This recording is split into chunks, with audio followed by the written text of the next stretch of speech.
aujourd'hui je m'aime. J'ai décidé de m'aimer. Mais bien quoi, pas comme un narcisse qui s'écoute et pérore en cherchant bon mot pour bon mot dans l'unique but de s'attirer un maximum de ferveur. Non, non, je choisis de m'aimer comme je suis, avec mes bourdes, les mots qui sortent trop vite de ma bouche, mes jugements à l'emporte-pièce. Ce petit côté finistérien brut qui fait que je ne sais pas dire autre chose que la vérité et qui, associé à ma rondeur libanaise, donne un aspect sans filtre à tout ce que je raconte. Le gars sympa qui a encore balancé un truc qu'il fallait pas dire, quoi. Je pense que quelques-uns d'entre vous ont l'image et même le souvenir proche.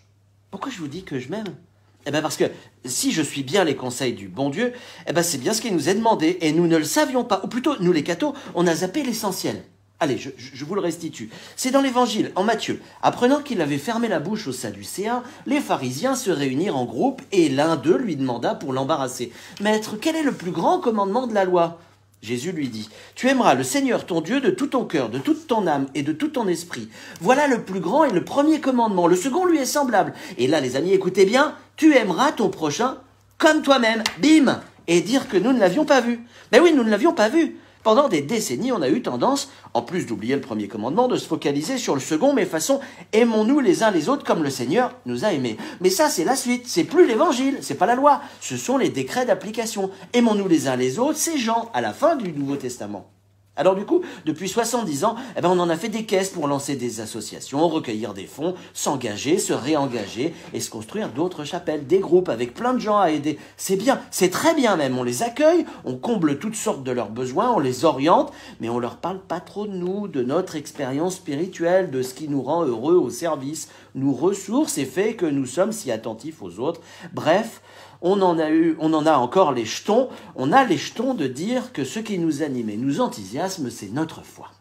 Parce qu'on n'est pas à l'aise avec le sujet, mais le sujet, c'est nous, justement. Du coup, on transmet que la moitié du message. Alors, que dit la loi quand elle dit de s'aimer ? Eh bien, elle dit tout. Et pour moi, depuis quelques semaines, c'est une révélation. Un travail aussi, mais comment peut-on être ajusté aux autres, se rendre disponible, serviable, attentionné, si on ne s'aime pas soi-même ? Je dis pas que c'est facile. Il faut vraiment essayer de chasser culpabilité, complexe dans notre cœur, comme avec l'image que l'on renvoie. Tiens, l'image, on va s'y arrêter.